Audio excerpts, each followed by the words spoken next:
Paano nga ba i-bend or i-connect itong ating high-low RS5 na smartwatch sa ating high-low pan na application sa ating mobile phone? So okay, ang gawin nyo lang, punta lang kayo sa inyong high-low pan application sa inyong mobile phone. At dito, yan, sa homepage ng high-low pan application. So wala tayong nakakonect na smartwatch. So paano siya i-connect or i-bend? Okay, ang gawin nyo lang, tap nyo lang itong plus sign sa kanang taas na bahagi ng homepage. At may magpapop up dyan. So meron ditong scan at add device na option. So dito tayo sa scan. So pwede din namang add device. So much better itong scan. So okay, tap na natin yung scan. At yan, mag-i-scan ng QR code. So okay, i-connect na natin itong high-low RS5 natin. So kunin natin itong high-low RS5.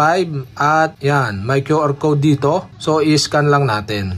So okay, scan lang natin.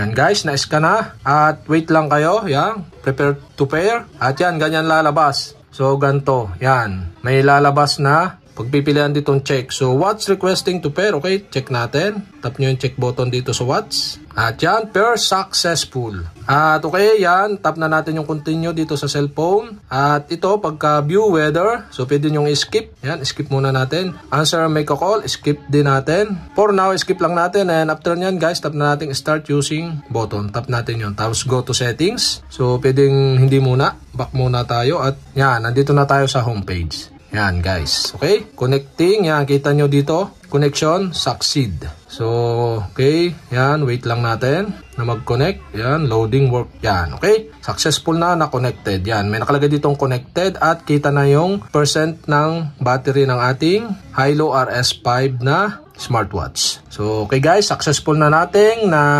i-connect or na-bind yung ating high-low RS5 sa ating high-low pan application sa ating mobile phone. And okay guys, sana nakatulong itong video na to at kapag may mga katanungan kayo, mag-comment lang kayo below at kapag hindi ko pa kayo subscriber, mag-subscribe lang kayo sa aking YouTube channel. Click nyo lang ang subscribe button at ang bell para updated kayo sa mga video tutorial like this. Okay, salamat sa panonood.